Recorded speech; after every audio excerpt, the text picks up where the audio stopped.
everyone, welcome back to my YouTube channel. I am Reeti and I am back with another lecture in the SQL series. So in the last set of lectures we got to know more on the aggregate function, clauses and practice questions related to it. Now in this particular video we would be learning about the general order in which we should be using our SQL commands. So without any further ado, let's get started.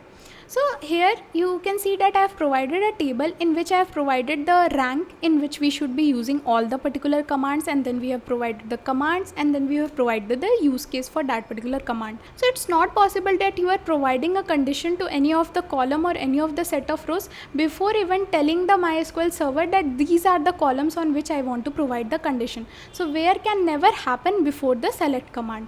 So first command is the select command. So select command is basically used to retrieve data from the database. So the very first thing what we do is we first retrieve the data from the database. Now the next is from command, which help us to identify the table.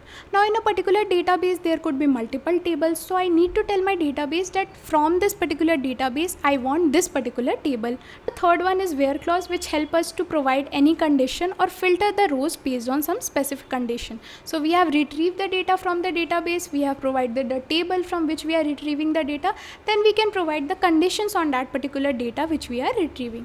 Then the fourth one is group by clause, which basically works on the aggregate function. So if we want to perform any aggregate function, we can use this group by clause after where. Why we are using this group by clause after where? Because where is mostly used before the aggregated function and having is mostly used after the aggregated function. So using the group by clause, we can group the rows that have the same values based on some aggregate function, and then we can use this having clause, which help us to filter groups based on some condition. So where clause help us to filter rows based on some condition, whereas having clause help us to filter groups based on some condition.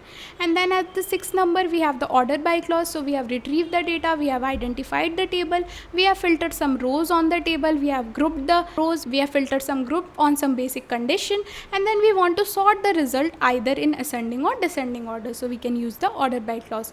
And at the very last is the limit. We have retrieved the data, we have filtered the rows, then we have grouped the data, then we have filtered the groups, then we have sorted the result. Now I want to limit the number of rows which are result in our final result. So this is the general order of SQL commands which we follow while making any of the queries in SQL.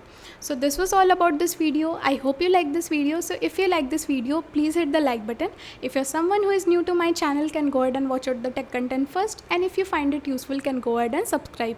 Also, if you have not followed me on my social media handles, the links are in the description. You can go ahead and follow.